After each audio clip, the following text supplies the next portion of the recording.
Un saludo muy cordial y respetuoso a todos los que visualicen este documento. Hace esta presentación quien les habla, la doctora Isabel Gejo Santos, profesora del IES Francisco Salinas de Salamanca, miembro del GIR Imagine y colaboradora de esta actividad de formación especializada. Permítanme presentarle a la doctora Rebecca Switzer, que hemos reconocido a través de las actividades musicales que el catedrático de la Universidad de Columbia, el salmantino Federico de Onís, organizó para el Instituto de las Españas.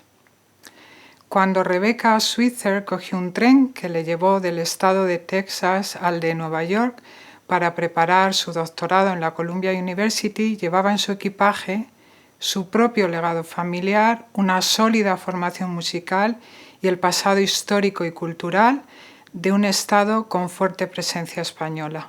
Estos tres elementos le facilitarán el encuentro con Federico y Harriet Onís. Rebecca era la novena de 12 hijos de David y Rebecca Switzer. Los Switzers eran judíos askenazíes, posiblemente de Alemania o de la zona suiza cercana a este país centroeuropeo. Sus antepasados pueden rastrearse desde el siglo XVIII, esto es, con la llegada de los primeros colonos europeos a tierras norteamericanas. David Switzer se graduó brillantemente en la Universidad de Mississippi en 1870, es decir, después de la Guerra Civil Norteamericana, momento en que se trasladó a Texas para ejercer docencia y dirigir varias escuelas. En el año 1889, el año de nacimiento de su hija Rebecca, los Switzer se desplazaron a la ciudad de Weatherford para dirigir el college del mismo nombre. En 1902, David Switzer fundó el Switzer College en la pequeña población de Itasca. El Switzer College era y es aún un renombrado conservatorio de música y un college femenino de gran prestigio. En 1912, es decir, 10 años después, David Switzer se movió a Dallas para dirigir la Switzer School of Music, donde Rebecca recibió formación musical de manos de su madre. Estas dos imágenes que hemos visto corresponden a este college. Rebecca se graduó en la Universidad de Texas en Austin en el año 1912 y se doctoró en la Universidad de Columbia en 1924. Su carrera como docente comenzó en el Oak Cliff High School de Dallas en 1913, es decir, un año después de su graduación. Más tarde trabajó en la Universidad de Texas en Austin, en Sul Ross University en Alpine y en la Universidad de Columbia, antes de formar parte de la plantilla del Texas Women's University, exactamente desde el año 27 hasta el 53, que es cuando ella se jubila. Rebecca fue jefa de departamento de lenguas modernas en esta universidad durante casi 2 décadas, del año 34 hasta el 53. En la Universidad de Columbia, Rebecca compaginó su labor como profesora de español al menos durante 2 cursos académicos, del año 26 al 28, con ser miembro del Music Committee en 2 veladas organizadas por el Instituto de las Españas, los años 26 y 27, y que en la documentación nos ha aparecido con el nombre de An Evening of Spanish Song, Music and Dances. En 1927 publicó una monografía, su tesis doctoral, dedicada al estilo ciceroniano en Fray Luis de Granada, en la colección que dirigía al catedrático de la Columbia, el salmantino Federico de Onís. Rebecca Switzer construyó durante toda su vida puentes entre Estados Unidos y los países de habla hispana. Entendió perfectamente cuál era el papel que las lenguas debían desempeñar y con este fin fomentó la enseñanza del inglés en México o Guatemala y el aprendizaje del español en Estados Unidos.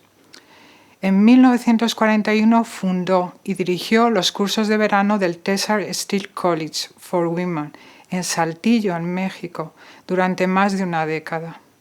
Estos incluían cursos de inglés, de economía doméstica y educación física para estudiantes mexicanos, así como cursos de español, literatura mexicana, folclore y civilización para estudiantes de Estados Unidos.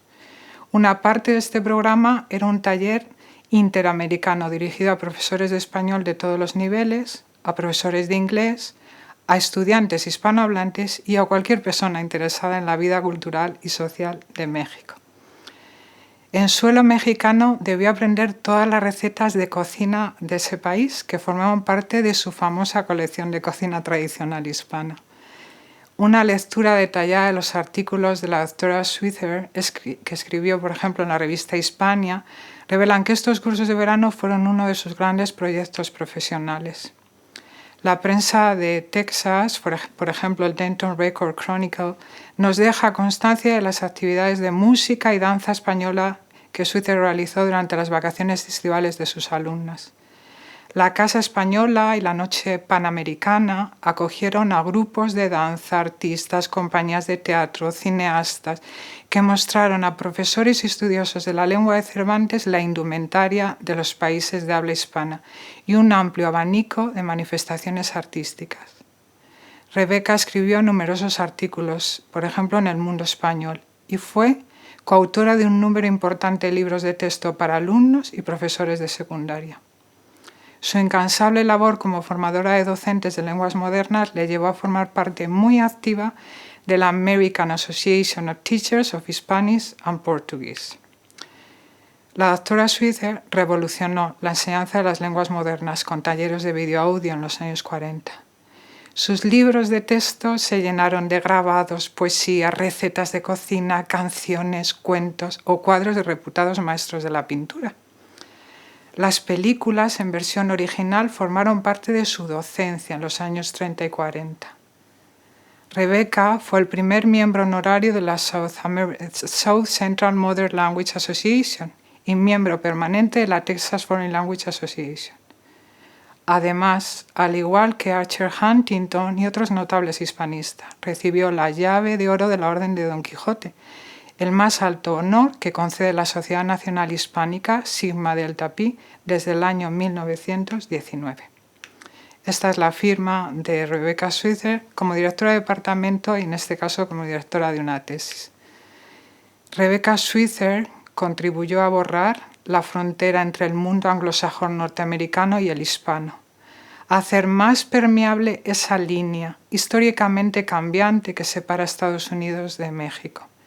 Comprendió que la enseñanza de la lengua debía hacerse de forma contextualizada, un enfoque metodológico extremadamente moderno que probablemente empezó a cimentarse en la Universidad de Columbia, junto a don Federico de Onís. Al final de su larga vida, porque Rebeca vivió 100 años, regresó a Weatherford, en Texas, junto a sus padres.